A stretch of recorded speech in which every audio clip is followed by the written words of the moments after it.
Sering bikin tulisan dalam bahasa Inggris tapi takut ada kesalahan? Atau mau tahu cara menilai kualitas tulisan bahasa Inggris dengan cepat dan gratis? Jangan khawatir, sekarang ada paper writer, tinggal salin, tempel di paper writer terus klik. Tidak sampai hitungan menit, kita dapat penilaian tata bahasa, pemilihan kata, gaya bahasa dan nilai tulisan bahasa Inggris kita secara umum. Kayak guru pribadi yang dapat membantu kapanpun dan dimanapun. Yuk, simak tutorial menggunakannya dalam video ini.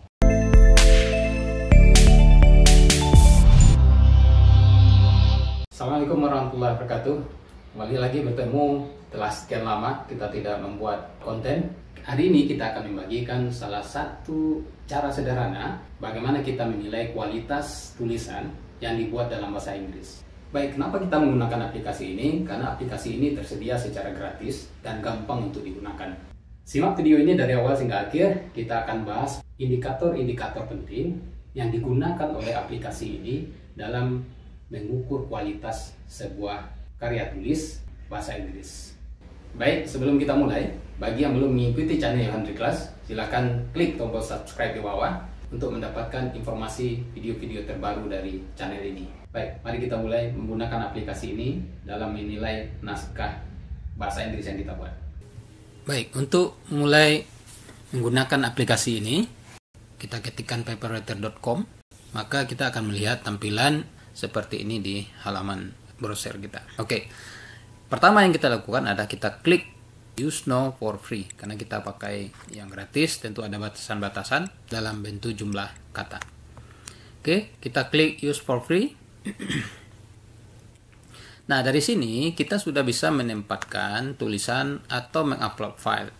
Jadi karena ini versi free, kita diberi 24.240 karakter, bukan kata ya, karakter. Oke, kita akan coba menilai abstrak yang kita buat. Kita kopikan sebuah abstrak ke bagian ini. Maka sekarang abstraknya masuk ke bagian halaman yang disediakan. Nah, kemudian settingan yang harus kita lakukan pada aplikasi ini, pertama itu adalah settingan tentang level penulisnya. Nah, di sini kita bisa lihat first grade, second grade. Karena ini artikel riset, maka kita ambil penulisnya yang paling tinggi, yaitu doktoral atau postgraduate. Jenis dari paper atau artikel yang mau kita nilai, ini bisa disertasi, bisa riset paper. Kita ambil riset paper. Kemudian plagiarismnya kita off-kan saja untuk mempercepat prosesnya. Selanjutnya kita bisa klik get report. Maka aplikasi nanti akan bekerja menilai tulisan yang kita kopikan tadi. Sudah komplit, maka akan muncul halaman seperti ini. Kemudian di bagian kanan ini adalah indikator-indikator. Indikator pertama ini berkaitan dengan alert saja atau semacam peringatan bahwa kita tadi men-settingnya sebagai riset paper, tapi dia tidak menemukan citasi dan segala macam. Jadi ini bisa diabaikan saja karena ini adalah abstrak, tentu tidak ada citasi, bibliografi dan semacamnya. Yang kedua itu spelling. Nah, jadi di sini tidak ada spelling yang salah dalam naskah yang kita buat. Oke, kemudian indikator kedua tentang penilaian ini kita masuk ke bagian grammar. Nah, di sini jika ada yang salah biasanya akan muncul underline green. Jadi ada garis hijau di bawah katanya. Ya, kalau ada grammar yang salah. Nah, kemudian di dalam beberapa kasus ada juga kata-kata yang menurut bidang keilmuan kita sudah biasa, tetapi di software ini dianjurkan untuk merubahnya. Nah, kalau kita sudah yakin bahwa cara penulisan, format dan modelnya itu sudah biasa di dalam keilmuan kita, kemudian dia minta rubah, maka ini bisa kita abaikan saja. Berikutnya, indikator ketiga itu word choice. Nah, word choice itu ini mulai dari merah, level merah sampai ke level hijau. Word choice ini menilai bad phrase score, di mana bad phrase score ini adalah mengukur kualitas dan kuantitas dari kata-kata yang tidak tepat. Dari tulisan yang kita upload ini, aplikasi ini menilai kita sudah sama atau lebih baik dari 93% orang-orang yang menulis di level kita yang sama. Maka ini indikatornya sudah berada di level hijau. Oke, selanjutnya adalah tentang style. Di style ini ada 5 komponen yang dinilai. Pertama itu berkaitan dengan penggunaan frase transisi. Jadi di sini untuk frase transisi ini kita masih berada di hampir hijau. Jadi di antara hijau dan kuning lah, kira-kira gitu. Artinya ini menunjukkan kita belum banyak menggunakan frase transisional. Jadi kata hubung lah ya. Dan macam kata hubung di dalam naskah yang kita tulis ini.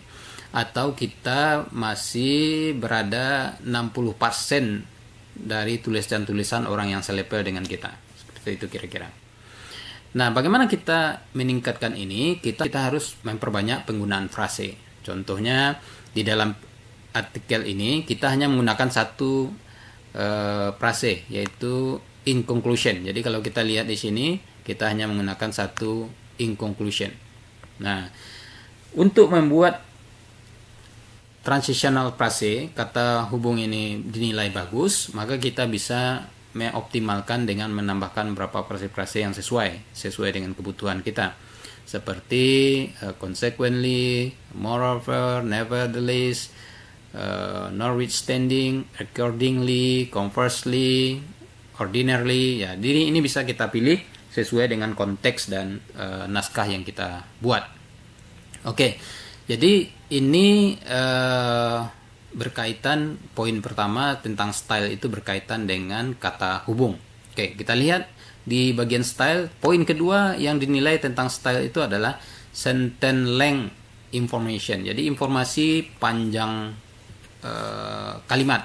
Jadi sini sudah cukup bagus gabungan, ada kalimat-kalimat yang panjang, ada kalimat-kalimat yang pendek. Jadi di sini sudah dinilai cukup bagus. Bagian ketiga dari sub-indikator style itu adalah readability indices. Readability indices ini merupakan indeks keterbacaan yang mengukur seberapa mudah sebuah teks atau naskah dibaca dan dipahami. Indeks ini berasal dari perhitungan struktur kata, panjang kalimat, suku kata, dan sebagainya. Yang poin keempat itu berkaitan dengan passive voice. Dalam penilaian ini dia akan mengukur seberapa banyak kita menggunakan passive voice ya, daripada active voice. Oke, itu yang keempat. Dan yang kelima dari 5 pada indikator style itu berkaitan dengan simple sentence start. Nah, jadi di sini dinyatakan bahwa sama atau lebih baik 79% dari penulis-penulis yang selevel pada educational level kita. Kemudian terkait dengan vocabulary word. Ini menggunakan academic vocabulary. Jadi bagaimana kita menggunakan kata-kata yang akademis ya. Nah, di sini kita dinilai memiliki skor academic vocabulary sebesar 686,49. Artinya nilai kita sama atau lebih baik dari 89% penulis yang selevel pendidikannya dengan kita. Nah, ini sudah berada di level hijau, masih bisa dioptimalkan. Dari sini terlihat ada kata-kata yang dianggap akademis, bukan kata-kata umum yang biasa digunakan, tapi adalah kata-kata yang sering muncul di artikel-artikel akademik atau di naskah-naskah atau buku-buku akademik. Itu yang disebut dengan academic vocabulary. Selanjutnya yang terakhir kita akan lihat bagaimana nilai kita. Nah, kita tinggal klik bagian grade. Maka di sini secara umum dari 5 indikator penilaian tadi, naskah ini bisa dinyatakan nilainya 93 atau grade A atau grade A. Baik, demikian video singkat kita tentang aplikasi yang dapat digunakan untuk menilai naskah yang dibuat dalam bahasa Inggris. Silakan like dan bagikan jika Anda rasa video ini bermanfaat. Jika Anda mengetahui aplikasi lain atau memiliki komentar terhadap aplikasi ini, silakan ditulis pada kolom komentar. Terima kasih sudah mengikuti video ini. Sampai ketemu lagi dalam video-video berikutnya di channel Ilham Triklas. Assalamualaikum, salam sehat, sukses dan bahagia selalu.